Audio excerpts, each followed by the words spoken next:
So here we are, episode 33, and we have decided now on April 20th.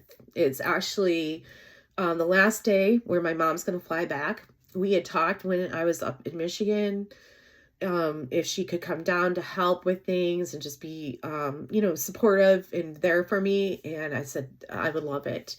And so she decided to come for 2 weeks. We decided April 20th.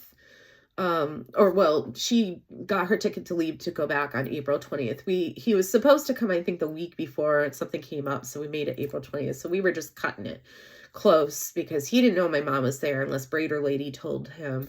But I was happy my mom was there. So it was that afternoon. I needed to get her to the airport that morning. So he was supposed to come in at a certain time. Now, I just want to back up and remind people, we had technically been divorced as of November 2022. This man had plenty of time to get his stuff. I was doing a courtesy, allowing him to get his stuff. What I should have done after finding out what I will share with you that I did find out is I should have kept all that stuff and sold it off piece by piece to get back some of the money he owes me is what I should have done, but I didn't because I'm a person who likes and believes in karma. And so I thought, you know what, let him have his stuff. So after I found the pictures, I had started putting his stuff in garbage bags because at this point I was like, I'm not gonna worry about how your stuff is packed up. He wanted me to put it in the garage. I said, no, you're going to have to come get it, and it will be where I put it. I could not keep it in his room because Braider Lady was moving in. So I threw it in black garbage bags and put them in the dining room. So it was close to where he could get them and get out. So he was supposed to come in the morning, and in true, the world revolves around the narcissist time, he ended up coming with maybe an hour to spare. And now, granted, he had to move his stuff out, and we had to get to the store to get to the UPS store to get things notarized.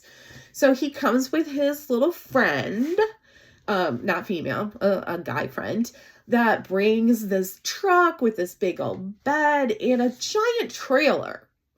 I don't know what this man thought he needed from this house that involved a trailer, but he conned his friend into bringing the trailer.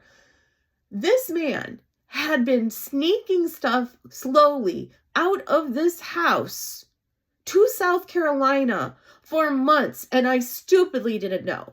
Now, at first, I realized as I was packing his stuff up, it was his own personal stuff. Like, he had a lot of shoes that were gone.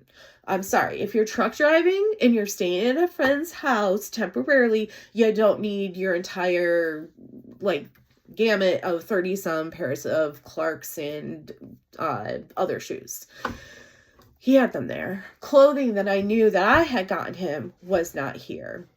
Watches that I had gotten him throughout the years, not here. I was slowly realizing stuff that really mattered or would matter to him was not here. Now, since that time, so in the months after that, I've noticed other things that man walked away with that were either things I purchased or quote unquote marital assets. Like an Instant Pot with a air fryer top. So I already know it's in South Carolina. So Miss Lady who has it, I hope you're enjoying it because that was, gift from me along with the Pandora bracelet and all the other things. So I hope you're enjoying it, and I hope you're getting a lot of use and making all those yummy Instant Pot meals for him. There was also, I just discovered here 2 weeks ago, a really nice, one of those space heaters, but it looked like a fireplace that we had in our basement. I can't find it. It's gone. He took tools.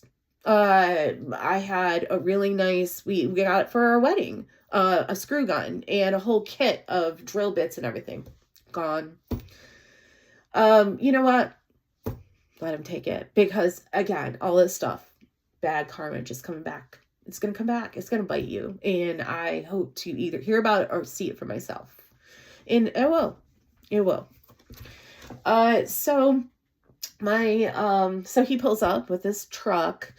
And so first he comes in and he sees my mom's there and he has a look on his face of, oh shit. And he tries to say to her, hi. I say to her, if I were you, I would not say a word to that woman for fear of what she can do or say to you.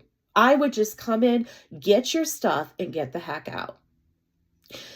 And that's what he proceeded to do. So my mom was great, and I was also great. We were nonviolent. We did have some words.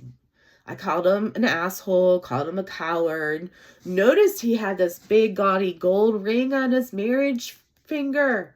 And I said to him, oh, looks like you've gotten remarried. That's funny. When we were married, you never could wear our wedding ring because of your landscaping work.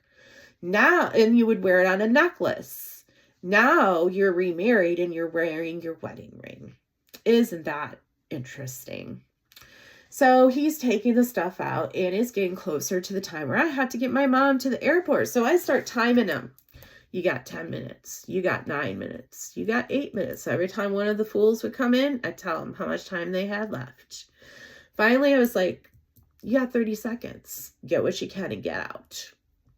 Because again, we had been divorced for way over a year. I was doing this man a service allowing him to get his stuff because technically it was past the time and we had already had an agreement. And so everything that he left in the house, technically I could have just kept. And I should have, but I didn't. So I lock up the house and we get in the car and I back the car up and I start closing the garage. He's walking toward the garage. I roll down my window and I say, sir, what are you going? Oh, I'm going to go get the lawnmower. Go get my lawnmower. No, you're not. If you wanted that, you should have A, come here earlier, and B, I was the one who paid off that lawnmower. So no, he did not get a lawnmower. No, he did not have enough stuff to fill that trailer, let alone the back end of the truck. Matter of fact, I heard him say to his friend, oh, it's nothing but a bunch of junk anyways that he had to get. But it's awful funny that he still came and got it. So, yeah, so that was fun. We ended up going to the UPS store to get things notarized. I told him he was paying for the notary. Said, nope, not my responsibility. I didn't create this problem. I ain't paying for it. You're paying for it. There was no question. I finally was calling the shots in this quote unquote relationship as much as I could. And yeah, so he finally is out. My mom flies home and we'll see what comes next.